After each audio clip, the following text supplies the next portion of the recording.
এই ভিডিওটি দেখার পর আপনার ইংরেজিতে কথা বলার দক্ষতায় নতুন মাত্রা যুক্ত হবে। চলুন শুরু করি। দরকার নেই,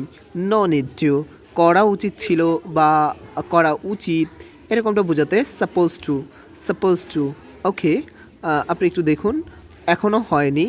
ইয়েট টু সম্ভাবনা আছে, লাইকলি টু আগে করতাম, ইউজ টু করতে যাচ্ছি, গোয়িং টু করতে হয়, হ্যাভ টু করতে হবে অর্থেও হ্যাভ টু ব্যবহার করা হয়, করতে হয় না, ডোন্ট হ্যাভ টু উচিত,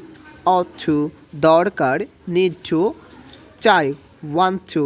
সক্ষম, এইবল টু তারপর সামর্থ্য নেই, কান্ট অ্যাফোর্ড টু মনে চায়, ফিল লাইক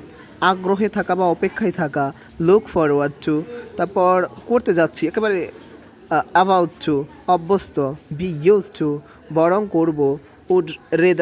উড রেদার নিশ্চিত হও, মেক শিওর টু চেষ্টা করো, ট্রাই টু সামাল দিতে পারা, ম্যানেজ টু পরিকল্পনা করা, প্ল্যান টু ইচ্ছে করা, মিন টু তারপর আশা করা, হোপ টু সিদ্ধান্ত নেওয়া, ডিসাইড টু ভান করা, এটাকে আপনি বলবেন প্রেটেন্ড টু প্রতিশ্রুতি দেওয়া, প্রমিস টু অস্বীকার করা, রেফিউজ টু মনে হচ্ছে, সিম টু প্রবণতা থাকা, থ্যান টু তারপর না করার চেষ্টা, ট্রাই নট টু ভুলে যাওয়া, ফরগেট টু মনে রাখা, রিমেম্বার টু আশা করা, এক্সপেক্ট টু সম্মত হওয়া, অ্যাগ্রি টু। অ্যান্ড এগুলো দিয়ে যদি আমরা দৈনন্দিন বাক্য গঠন করে শুরু করি, আপনি প্রতিদিন একটি করে স্ট্রাকচারে যদি চর্চা করেন,